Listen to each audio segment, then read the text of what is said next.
All right, everybody, welcome back to week 49, tracking our local shifting real estate market here in Southern New Jersey, Burlington, Camden, Gloucester County, 900,000 and below.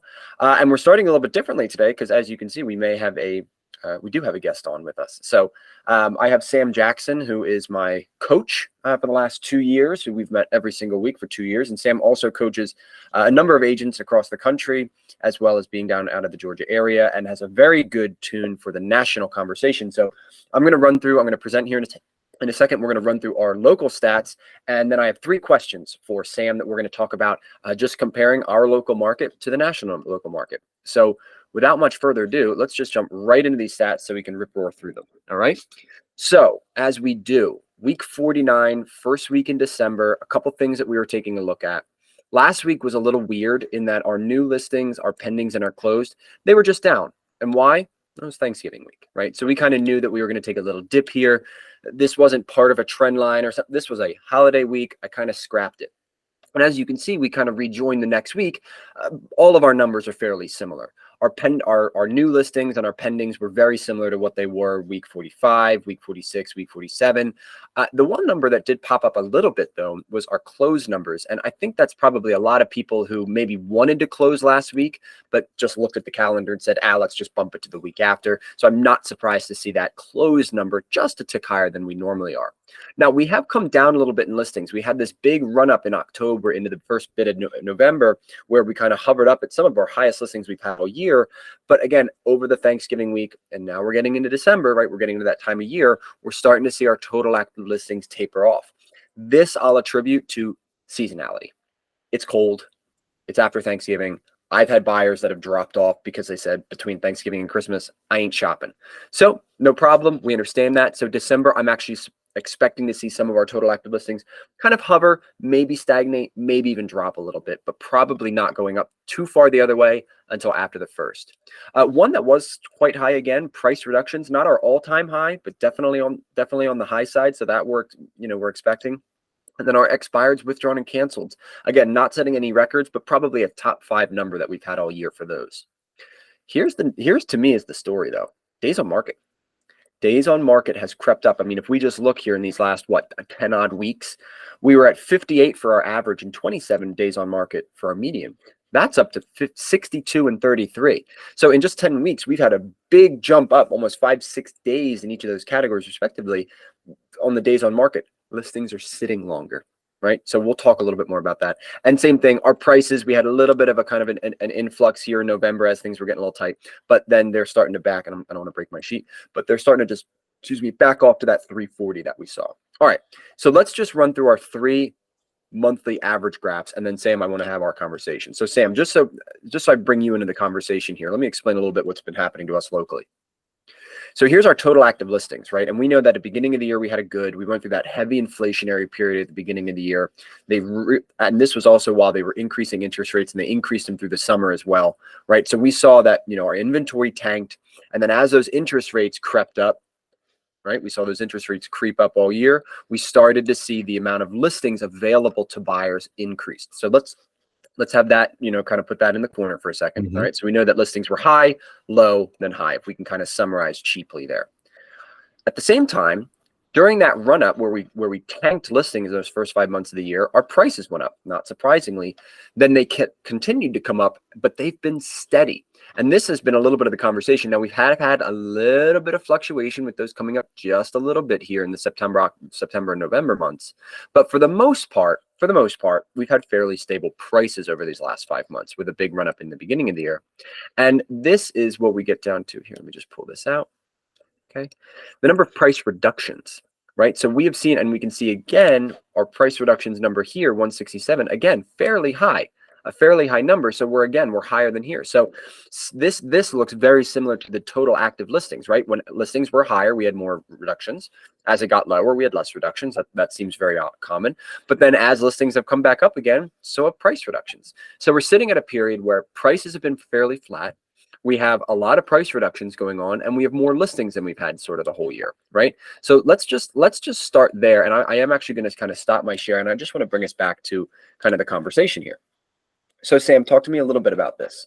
So the first question, and again, we have 3 questions, and I want to make sure I get this right, because so what is the general sentiment about the market from the national perspective? So just talk me through that conversation, right? We spend so much time here, the burbs outside of Philly on the Jersey side, but what's kind of the conversation on the national level like? Yeah, so the Nationals it's gonna be very similar to what you're seeing right now, I think, in New Jersey, except there's gonna be a little bit of a different scale with it, right? Like I think in general, the trends that you saw, that trend line that you saw with both inventory price reductions, and then also median price there, they all kind of reflect, I think, what we're seeing on a national level. The tricky thing though is that when you start getting into like these little like microeconomic situations in different cities, that gets a little bit more trickier to kind of just give generic advice on like, hey, this is the market. Looking at your stats, and it's the first time I'm actually kind of seeing these with you, Connor. It's really interesting to see that. I almost looked at your last graph there. And I was like, that's kind of like the slugging percentage for like a baseball player, right? Especially those average, not the average price compared to your price reductions. It's just like, yeah, the more homes that we have, they're going to be on the market. There's going to be absolutely more price reductions. Those numbers are going to go up almost automatically together every single time. That's why it's so important that if you're considering selling your house, man, work with a real estate agent that knows how to price it right, because otherwise that could just be a huge discount that you're giving away to buyers. On the flip side of that, if you're a buyer, man, what an opportunity. There's a lot of people that aren't pricing their house correctly, and you're going to get a huge steal on that if you're on the market for a home. So, but yeah, we're seeing a kind of the same thing. There's a couple of markets that are a little bit hotter than others.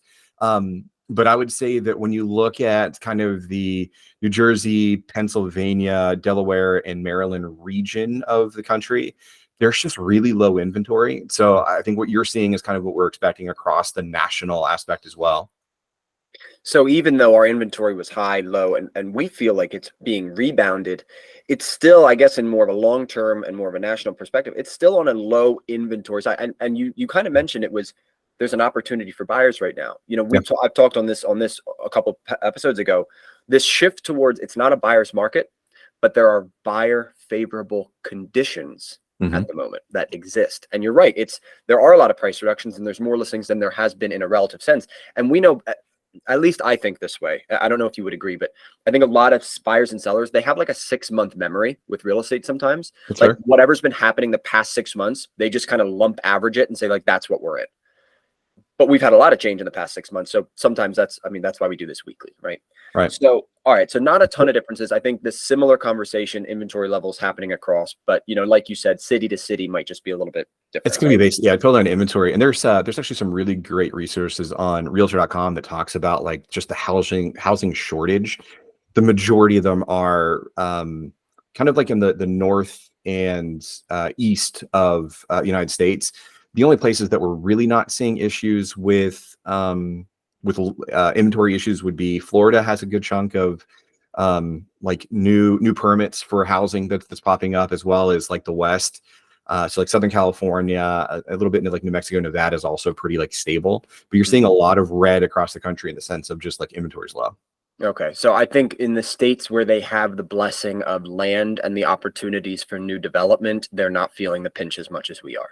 Yeah, where people want to live. Oh, that's also a good point. Yeah, a lot of Northeast live here because we have family entrenched Yeah. in these areas, and it would be hard to steal away. All right, let's jump to this. Let's jump to the. I mean, I guess the second conversation is sort of what we're talking about, but it's what are the big differences between maybe what's happening here on the local level and what's happening on the national? Yeah, well, and honestly, this goes down to really local government and the permitting process, which is kind of like what I just kind of touched on. I think what you're seeing is that where there's permitting issues, right? And the permitting issues is what really creates that log jam for low inventory. And this is a tricky thing that, like, I know as a consumer, right? As a homeowner, we're like, oh man, I don't want them to build in my area, right? That's going to create more traffic. It's going to create more problems. Like we just can't handle that flow of traffic. We're going to build more schools. Is the like the mindset we have as consumers so many times as homeowners. But in reality, like we need that relief that we need to go build more homes. That's really the challenge that we face in almost every major city across the United States. So we look at that and we know that like permitting is really like that lead domino that kind of kicks that off. That we know that like if permitting's slow or behind, or if your local municipalities just aren't offering permits to go build new houses, then you can kind of look at that and say like, okay, that's my canary in the coal mine. That's going to be the issue that we're going to continue to have a shortage in my area. And if you're a home seller, hey, maybe that's great. Maybe your houses are still going to rise. But if you're in the position to move there, that's really not a great place to be a buyer. I'd be looking at where those places that are actively building houses and getting the permitting. That's going to be my best opportunity for me. So I would say, we just kind of made a funny comment about like most people that live in the Northeast have family here and they're very entrenched here and they're going to live here for a while. But Yeah. if you are, if you're on the cusp of saying like, hey, I don't need to live where I grew up. Maybe I don't have this huge, strong family presence, or maybe I'm just trying to get away from them a little bit. And I wanted to be strategic, like economically strategic about where I maybe take my first or second job, where I decide to move to, and I have some flexibility. It might not be a bad idea as one of the things on your research list to take a look at this and say like what areas are actually building up and everything, because what's happening in those areas is there's a trade-off for people. No Do doubt. I have to go for this only resale home that's been resold 7 times because there is no other townhome or condo opportunity or other single family home, or I can go to an area where, hey, they're building that huge development of 300 units over there. Yeah, it's pretty new. The trees haven't grown up a whole lot yet, but I can get it for a lot cheaper. And I'm not hogtied here about only choosing the expensive old homes near the center of town. I have all these other opportunities. So not a bad idea to consider. All right. Well, on a national level too, like you're going to see like those pockets inside of your area, right? Like you know exactly what those places are in your territory. But if you look at that at a national level, you'd be like, all right, well, if anything COVID taught us is that, remote work is a real thing. And one of the like hottest markets that I think realtor.com is predicting is like Toledo, Ohio, which is like right in the middle of Ohio. So yeah, I mean, if you're really fluid and you're looking to buy across the country, there could be some of those like really golden opportunities of the next up and coming places to move. But on a much smaller scale, again, always talk with your local realtor, confide in Connor.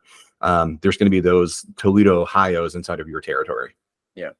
And where I'm thinking, when you said the first part, the old towns that are a little built out, let's name them together. Morristown, Haddonfield, right? Sections of Cherry Hill, Del Ranson, and Minson. I mean, that real heavy swath right in there for us, that's that built out area. So the areas that are starting to get a little bit more love are our Deptford areas, kind of our Gloucester County areas, our Whitehorse Pike towns, going out west a little bit more, going heading to the 206, the Hainesport, Lumberton, Mount Hollies. For us, those kind of fringe areas are going to be, for the next 20 years, probably our housing boom areas. Mm-hmm. That's going to be where we're going to start to see a little bit of that comeuppance. Yep. All right. Well, let's just hit our final conversation here, Sam. And I think some people may or may not have heard about some of the legislation going on in real estate at the moment. We can go that direction. We don't have to. But what would you say are some of the common conversations happening across real estate across the country at the moment? Just the big conversations that I think the everyday homeowner should probably start putting on their radar, just to be in the know of. Well, there's good news and bad news. I think for the real estate industry, and I'm talking about the professionals inside the real estate industry, I think there's going to be change to our industry. And you and I kind of talked about this earlier this week. That's probably much needed to some regard, that we need to kind of figure out. On the consumer side, I'm looking at maybe the possible like litigation that's going on inside of the real estate. I don't know how much it's going to impact necessarily buyers and sellers at this point. I think that this is going to be probably long and it's going to be kind of played out for a number of years. But I just know in general, like putting my consumer hat on, in everyday life, I always get like the question like, hey, Connor, how's the market? Right. And I think it's so important to figure out like, why are we asking that question? Like, is it just, do we have a general interest in the real estate industry? Or are we really concerned to make a move? Because right now, when you look at like your shift tracker, for example, Connor, and then all of them across the country that I have the luxury of seeing, I love it that there's almost like this, this is a good message for both buyers and sellers. There's like this American Idol type of analogy. So like whenever American Idol first like airs for like during the first couple episodes, you have all these people that test the waters, right? They're not going to make it as the next American Idol, right? Like that singer, but they test the market anyways because they hear things like, oh, it's a good time to buy or it's a good time to sell. And in all actuality, they don't make it, right? So that's where I think you see like the price reductions. Those are people that had maybe tested the waters because they heard now is a good time to sell. They put their house in the market, they reduced their price. And you're probably going to see failed listings going there as well. Those are the people that like got shut down, never made it to Hollywood. So as a buyer, I'm gonna be looking at this and saying, like, okay, regardless of the people that got weeded out from the auditions, who are those or what are those amazing houses that are making that cut that I know that these are motivated sellers, they're going to move, they have the right price point that I want to get into, and pay attention to that, right? Like that's existing all over the country. There's golden opportunities there, but yeah, just stay informed. Know those numbers. Talk to your local realtor. Let them find you those things. Yeah. So those price reductions are not a just us No, thing. not even close. No. Yeah. Yeah. And Well, I mean, when I look at it, it's almost 10% of all listings every week are reducing. that's exactly it. Yeah, and Yeah. that's a number that I'm seeing down here in Atlanta too. Is roughly 10%. Interesting. I think that the way I want to wrap this up, Sam, is the last point, and you know, I think we should touch on it a little bit, even though it might be to my chagrin slightly. There is a legal battle going on with the public and the National Association of Realtors and almost every real estate brokerage. You know, we work for Keller Williams, but there are very few brokerages that are outside of this litigation. And basically, the litigation comes down to this. And there's a lot of other addenda to this and asterisks, but the core of the issue is, for so long, it's been expected, whether it be through explicit terms, implicit terms, that sellers compensate both their listing agent and the buyer's representative, right? Mhm. It was hey, when I bought this house, I didn't have to pay for my realtor, but when I sell my house, I have to pay for both, right? And it was sort of this tit for tat. We all got it. It was there.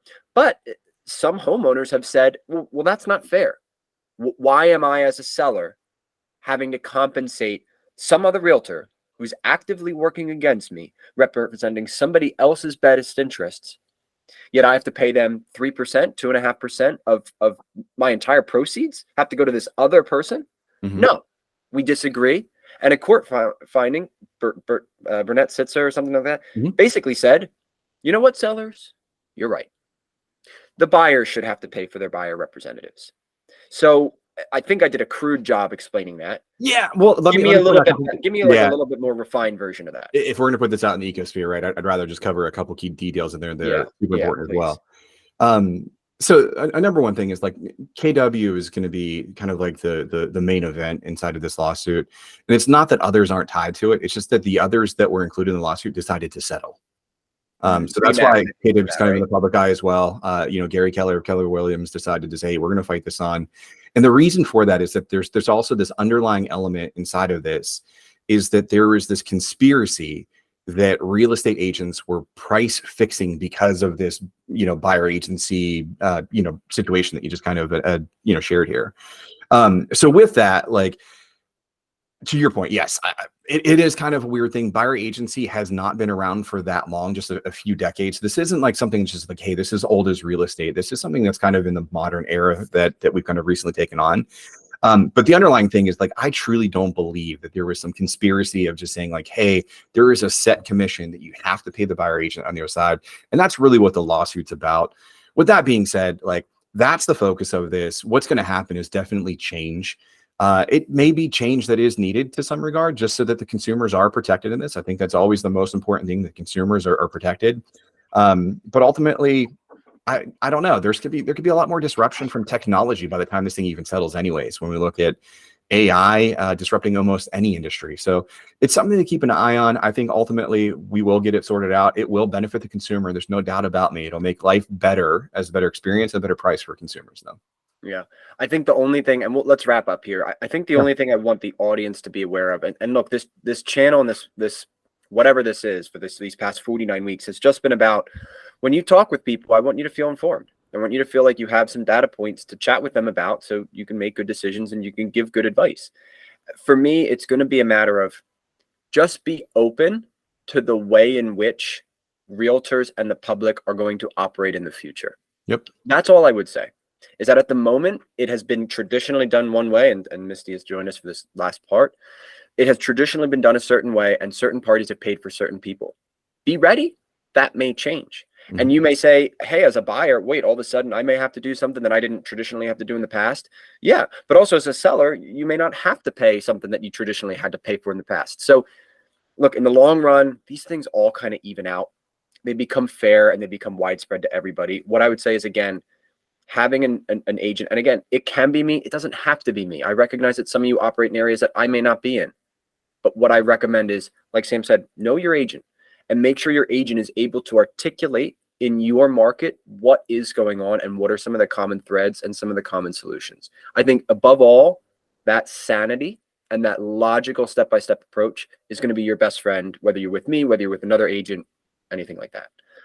All right, Sam. Well, we're all wrapped up for today. So I appreciate you coming on with me. This has been good. We got another 3 weeks up to the year. So I'll be chatting with you, for the rest of the year and everything like that. But to our audience, thank you very much. I appreciate you guys, and we'll see you back for week 50. All right. Thanks, Connor. See ya.